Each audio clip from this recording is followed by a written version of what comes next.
जय जवान जय किसान। पता है सबसे पहले स्लोगन किसने यूज़ किया था? हमारे देश के second prime minister Lal Bahadur Shastri ने ये दिल्ली के रामलीला मैदान से 1965 में लगाया था। उसी दिल्ली में आज किसान प्रोटेस्ट करते दिखाई दे रहे हैं और पिछले 3-4 दिन से हज़ारों किसान जो कि अलग अलग स्टेट से बिलोंग करते हैं, जैसे पंजाब, हरियाणा, राजस्थान, यूपी, दिल्ली के बॉर्डर के करीब कैंपेन करते दिखाई दे रहे हैं। आखिर ये सिचुएशन आई कैसे? चलिए इस वीडियो में जानते हैं। ये कहानी शुरू होती है मिड सितंबर से, जब लोकसभा का मानसून सेक्शन शुरू हुआ था। उस सेक्शन में 3 इम्पोर्टेंट बिल इंट्रोड्यूस किए गए थे, जिसे फार्म बिल के नाम से भी जाना जा रहा था। जब ये फार्म बिल पास किया गया तब से प्रोटेस्ट की शुरुआत हो चुकी थी। देश के अलग अलग हिस्सों में किसानों ने इसका विरोध किया, जिसमें सबसे ज़्यादा प्रोटेस्ट पंजाब और हरियाणा में देखने मिले थे।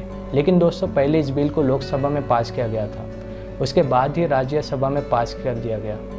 इसके बाद ही पंजाब के कई फार्मर ऑर्गेनाइजेशन ने एक एजिटेशन अनाउंस किया था कि हम एक रेल रोको अभियान शुरू करने वाले हैं, जो कि 24 सितंबर से 26 सितंबर तक चलेगा। उनका ये कहना था कि अगर गवर्नमेंट ये बिल को वापस लेती है तो हम ये एजिटेशन ख़त्म कर देंगे। लेकिन इसी दौरान 27 सितंबर को इन 3 बिल को हमारे राष्ट्रपति ने अपना असेंट दे दिया था, इस बिल को एक्ट बना दिया। इस वीडियो में हम जानेंगे कि क्या ये 3 रिफॉर्म बिल और ये 3 बिल आने से पहले हमारे देश का एग्रीकल्चरल सिस्टम कैसा था और क्यों किसान दिल्ली में प्रोटेस्ट कर रहे हैं। दोस्तों, बेसिकली हमारे देश के फार्मर्स अपना प्रोड्यूस 3 तरीके से बेचते हैं। पहला होता है लोकल मार्केट, जिसे हम मंडी कहते हैं। जब मंडी में किसानों को इतना प्रॉफिट नहीं मिलता है तो उनके पास एक ऑप्शन होता है APMC, agriculture produce marketing committee. Independence के बाद 1965 में APMC को लाया गया था। इससे पहले किसान अपना प्रोड्यूस गांव के ज़मींदार, लैंडलॉर्ड और बिजनेसमैन को बेचा करते थे। उसमें उन्हें इतना प्रॉफिट नहीं मिलता था, इसलिए APMC को इंट्रोड्यूस किया था। बेसिकली APMC एक्सप्लॉयटेशन इंटरमीडिएट, जो कि मिडल मैन होते, उससे प्रोटेक्ट करता है किसानों को। एग्रीकल्चर प्रोड्यूस को हम 2 हिस्सों में डिवाइड कर सकते हैं। पहला होता है ग्रेन्स, जिसमें चावल और गेहूँ आते हैं, और दूसरा होता है वेजिटेबल और फ्रूट्स। बेसिकली जो ग्रेन्स होते हैं, चावल और गेहूँ, वो मोस्टली पंजाब, हरियाणा और वेस्टर्न यूपी में ग्रो होते हैं, जो कि APMC रेगुलेशन के अंडर आते हैं। इस रेगुलेशन के हिसाब से फार्मर को अपना प्रोड्यूस वही मंडी में बेचना होता था, जहां फार्मर को मिनिमम सपोर्ट प्राइस भी मिलता है।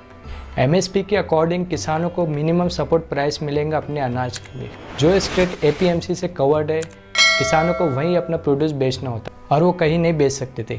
बेसिकली APMC कुछ ही स्टेट में है, जैसे पंजाब और हरियाणा, और APMC कुछ ही फसलों के लिए, जैसे गेहूं और चावल। इन बिल के अकॉर्डिंग किसान अपना प्रोड्यूस जहाँ चाहे वहाँ बेच सकते हैं।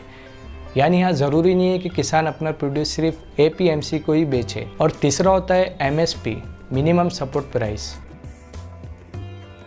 जब भी फसल उगाने का टाइम आता है तो गवर्नमेंट किसानों से एक एग्रीमेंट करती है कि जो भी वो फसल उगाएंगे गवर्नमेंट उसे खरीदेंगे।